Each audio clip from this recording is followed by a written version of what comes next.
My name is Russell E. Gackenbach. I was born and raised in Allentown, Pennsylvania. And where were you, and how did you come to be involved in World War II? Well, I didn't have to be involved in World War II as a flyer. I was working at Bethlehem Steel as an inspector of bomb casings and shells, and occasionally high AP shell for the battleships. They were developing a new torpedo bomb, and they wanted me to work steady, either 8 to 12, 4 to 12, or 12 to 8 as a group supervisor. And I told them I only wanted to work days. They said, "You can't work days, we don't have room for you. You gotta work one of those shifts." I said, "If I can't get day shift, I'm gonna enlist." They told me I could not enlist. Well, I did enlist. And 5 days before I got my commission, I was called in by staff, and they questioned me. One of the questions he said was, "Did you get your last paycheck from Bethlehem Steel?" I answered, "No, sir." He said, "Well, if you sign these papers, you're out of here back to Bethlehem Steel. You sign these papers, you're in the Air Corps." I picked the Air Corps. How did you choose the Air Corps? I was always looking up at the planes when they went by. I always wanted to have that eagerness to fly. And what year was that you went in? I was called active duty in January 1943. So the war had already been on for a while. Yes. But you were doing factory work, and that was considered to be part of the war effort. Right. So I had a deferment, but I refused it. So where did you go once you joined the Air Corps? Where were you initially assigned? Well, basic training, Miami Beach. Went north for 2 months to the University of West Virginia. Back down to Florida, Coral Gables, and learned navigation at the University of Miami.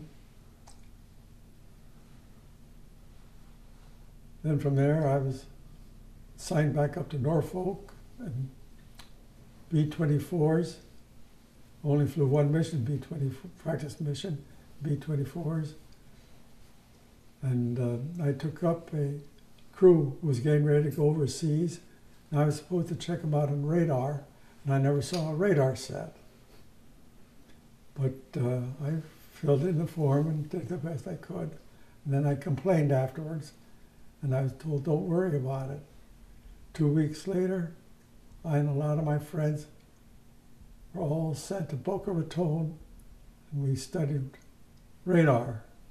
My classroom hours were 6 in the morning to 12 noon. We flew in the afternoons. And how did the radar relate to navigation? Well, if you were a military navigator, your train was all over land, and you could look down and you could see the lights, you could see the beacons, you could see rivers, and you followed them. Pan American Airways, we flew always over water, and radar was a big help to us. And turned out that it was one of the ways we had to learn navigation and use navigation. So one time, when did you transition to the B-29s, and where were you initially assigned there? I was stationed at Fairmont Air Force Base in Nebraska, flying B-17s. One morning we woke up, and there were brand new B-29s out in the parking area. So that told us further training. About the same time, there was a rumor going around that we were being transferred. Well, the rumor turned out to be true. We were transferred to the 393rd Bomb Squadron of the 504th Bomb Group was picked up lock, stock, barrel, and moved to Wendover, Utah. It was in Utah that we met our next commanding officer, Colonel Paul Tibbets. And in our early days, he came in, and they had a big platform set up inside the main gate, and he talked to us. He told us that new bomb was under development. If successful, it would shorten the war. He said also, every one of you take a chance of being killed during the testing program or during the operation. He also said anybody who wants to get out of the outfit at this time may, and nothing bad about this decision to be made in your record. Well, then he offered us all a 10-day leave. He did not do this out of the goodness of his heart, but we went home, those who wanted to, and we found out we were all interviewed, or our history was chased down by the military intelligence or through FBI. We're all investigated. And he pointed out very strongly that we're going to be a secret outfit, and we're going to be the best there was. And all those who stayed in the outfit were considered volunteers. And then he pointed out something very important to us. He said, see that sign there? What you see here? What you see here, what you do here, what you know here, let it stay here. And some people came back from that 10-day leave, and they were taken out of the outfit because they couldn't keep their mouths shut, even though we did not know anything at that time. We could only basically give our name, rank, and serial number. Did you realize the significance of what your assignment was? No, sir. We did not know, most of us did not know it until even after the war. It took a little while for it to set in. So at that point, you did some training here in the States, and then when you went overseas, where did you go? Well, as part of our training before we went overseas, we spent 2 months down in Cuba. For those who were trained in regular navigation but did not have any ocean traveling navigation. And we learned further down there, and wherever we went, we were under tight security and isolated from the others. And then in May, we got brand new airplanes, and in July, we started to go overseas. And on July 20 and July 26th, my crew made 2 missions to Japan in our regular B-29, and we dropped 10,000-pound bombs, which a regular plane could not carry. And when our training was finished there, we moved over to Tinian and continued training over there. I want to ask you a question before we get on with the pumpkin bombs. What were they, and what was the purpose of using them in training? Well, the purpose for using them in training is because it turned out that the bombs we're going to drop were 10,000 pounds. So this was get us trained to having a very large load in the plane. And it was the way to hide the real bomb. When you went those missions on Japan, the first 2 missions that you said you went to Japan, were you dropping live ordnance? We were dropping live ordnance in a 10,000-pound bomb known as pumpkin. Some dropped 1, some dropped none. My crew dropped 2. So it was kind of a practice run, sort of, for the real mission. Did you know if your plane would be the one chosen to drop the bomb, or was it just it was part of a mission as a group of planes? All these other missions were individual planes. We never had more than 3 airplanes in the air at any one time. And Up until the night of the briefing, we did not know who was going or where they were going to, although some of the targets were already known. Because on July 17th, I think it was, we had a special top secret mission, which we couldn't even talk about to our other crew members, where some of the targets were named. So how were the 3 planes selected? I assume Colonel Tibbets obviously was going to fly the main plane, but how were the other planes selected to go along on the mission? Well, this is just conjecture on my part. Pecking order. Colonel Tibbets was head of the squadron, head of the group. He was number 1. We had 2 flying outfits out of 6 units in the outfit. That was the 320th Air Transport, the 393rd Bombers. Who headed up the bomber group?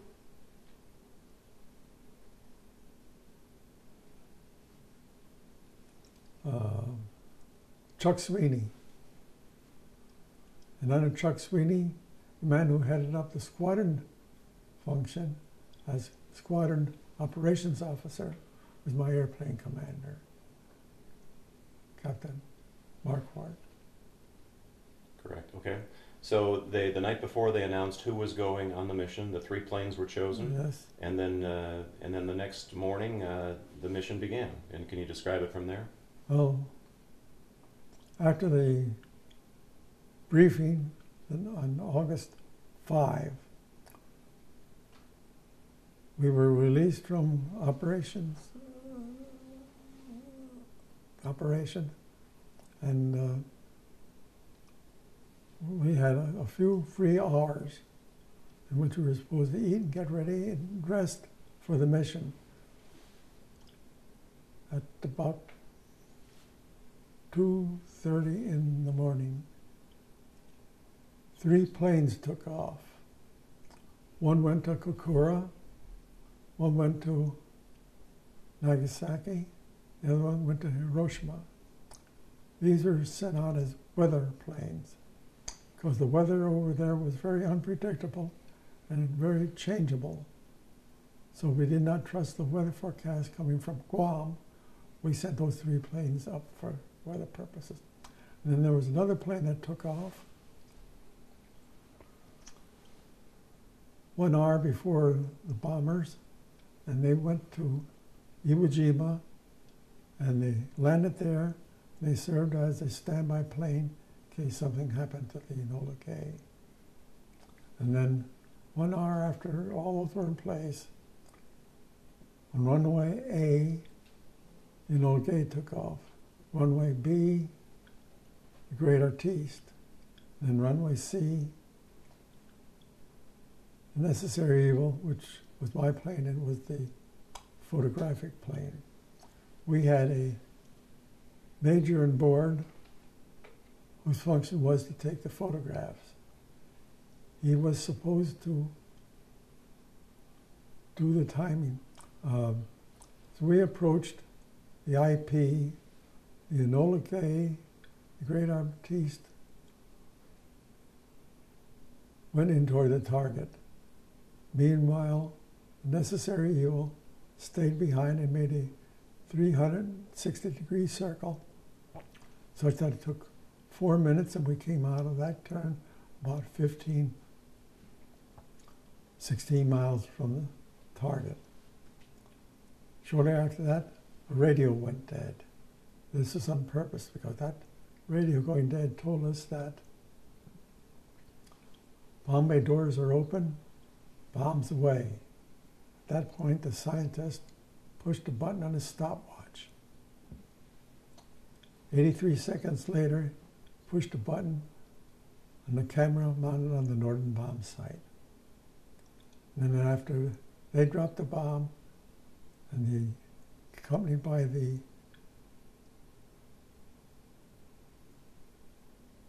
second plane, they dove down at about 155 angle to get as far away from the bomb blast as they could.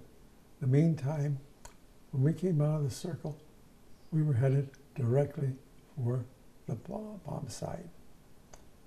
After the bomb was dropped, and we saw the explosion, and as soon as the bright lights vanished, I got off the flight deck, went down to my station, picked up my camera, and took 2 shots out of the navigator's window. We made 3 turns around the bomb blast. We were told ahead of time, do not go through the blast area. We were not told why. We found out the next day. So you didn't know that it was an atomic bomb being dropped? That is correct. To most of us flyers, all the military did was substitute bomb B for bomb A. That's why we trained so closely in the pumpkins. We were trained specifically for that mission, and that mission only. What did you see once you got off the flight deck, and when you picked up that camera, did you realize that what you were seeing was unique? Yes, we knew it was unique. Because normally after a mission, your bomb is gone, everybody shouting, hallelujah. We got another one toward our 25. We made it, we're going home. This time, none of that. Everybody remained calm.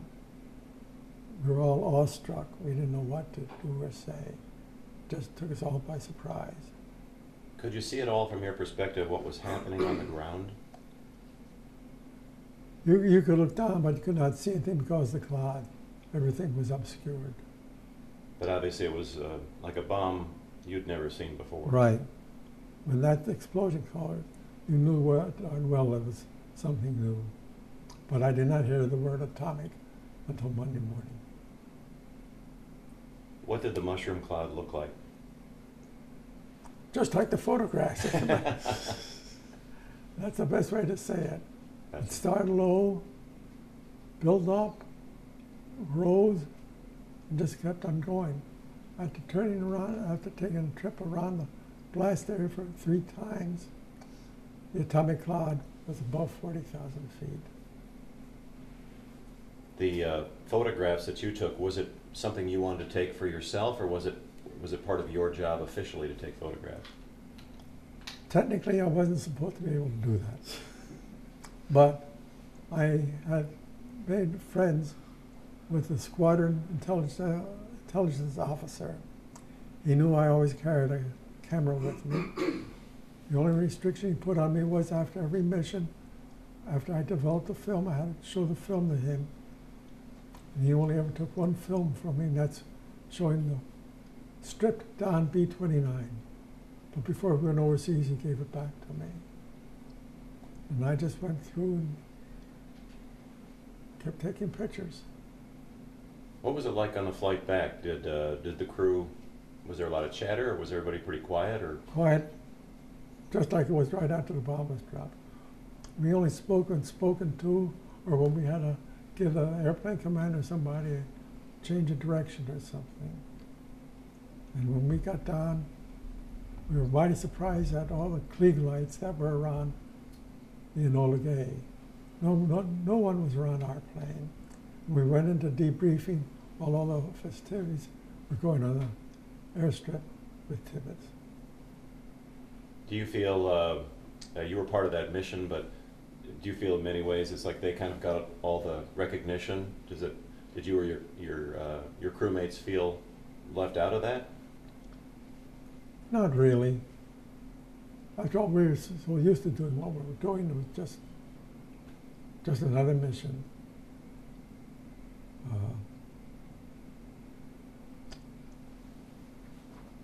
We, on our own, were very reluctant at first to talk about the mission. Although we were under security till it was dropped. After it was dropped, I adopted the policy, anything that I see on television or in the newspaper, I can talk about. I did that throughout the rest of the war. When you found out it was an atomic bomb, what were you thinking? Didn't mean much to me at the time. It took several years for the fact to realize that we entered the atomic age. along with the test at Alamogordo. And that kind of, you were really there as a witness to the start of the atomic age, which has in many ways changed the world from that day. That's correct. How do you feel about that? It hasn't affected me, and I have no regrets. I just hope that we never drop nuclear weapons again. I once heard Paul Tibbets people asked him, he said, how do you sleep at night knowing what you did? And he said, I sleep just fine, like a baby every night. That's the way most of us were. We may have had one or two people that I'm aware of that were somewhat reluctant and didn't exactly like what we did. In retrospect, do you feel like what you guys did that day was necessary? Yes, it was necessary, because if the U.S. population found out we had this device and didn't use it, I suspect you'll find that the president would have been impeached and strung up. He had to use it, because not only did it save our lives, it saved an equal amount of lives on the Japanese side. So looking back all these years, and you as the only remaining crew member of those 3 planes, any final thoughts? I think I already some. Do not drop any more nuclear weapons. That's good advice. Yeah. It really saved a lot of lives, and helped preserve the peace for a while. All right. Nancy, you got anything? I'm like the mom. Did you ever think to yourself, like, how did a kid from Allentown, Pennsylvania end up in this point in history? Well, knowing the way the military is, they have a habit of picking you up and moving you. And you don't know why. But so for me, it turned out that I was on the second mission as well. Yes. Oh, I'm sorry. Yeah, because that wasn't the end of it for him. I forgot. I forgot to ask about that. Because you were actually on the Nagasaki mission as well. Yes. Sorry, guys, I did forget to ask. That's okay. About that. Absolutely. Yeah. So, tell me about your mission to Nagasaki. Well, it was really a mission to Kokura. And on this raid, I flew the Enola Gay, and our function was to report the weather over the major city, the target city, Kokura. The first part of the mission went like clockwork. After our hour was up over the target of Kokura, we sent in the report and we headed home. In the meantime, the planes took off from Tinian, and they were supposed to rendezvous over Iwo Jima within 10 minutes. They spent a lot more time trying to meet up with the third plane, but they never did meet up. Then they went up to target area to Kokura. And again, they never met up with the third plane, and they took several dry runs over Kokura, because in the meantime, the weather moved in, where originally it was clear. And it got so bad that they had to go over to Nagasaki, and they found a clearing in a cloud cover, and then they dropped the second bomb there. And where was your position? Did you see that dropping the bomb? Or? No, we were there 1 hour before. Supposed to be there about 1 hour out before it was dropped. But it turned out that we were there longer. So really, the weather really saved the city of Kokura from being the second. That is correct. And I've attended a session known as God and Country up in New York State. In the first year I went there, a man who survived the Bataan Death March, was thrilled to see me. He said, because of what you did, I'm alive today. He said, I was a slave laborer in a steel mill in Kokura. He said, I saw your plane up there. He said, later on I saw the other planes coming in. And that pleased me very much to know that here's a man who really lived a hard life in the service and made it home. So you were actually on both missions, both Hiroshima and Yeah. Nagasaki. I should say yes. Yes, I was. The first 4 planes that were individually, those were secondary planes. They were not considered the strike force. Strike force consisted of the Enola Gay, the Great Artiste, and the Necessary Evil of this mission. The other mission it was the Boxcar, the Great Artiste. I don't know, remember who the third plane. So you flew in support. In support. Right. It's quite significant. I mean, your place in history, and to be here with us telling this story in Clearwater, Florida, is really remarkable. That we're sitting here in 2015 telling this story. Well, I have made quite a few speeches talking about the bomb to different people, and when we were up at New York State for God and Country, we had a chance to talk to the children in school, and rather than looking at the parents all the time, or the millenniums and my generation. Yeah. It's good to be able to pass that along to the next generation. Did they understand what you did? Not really.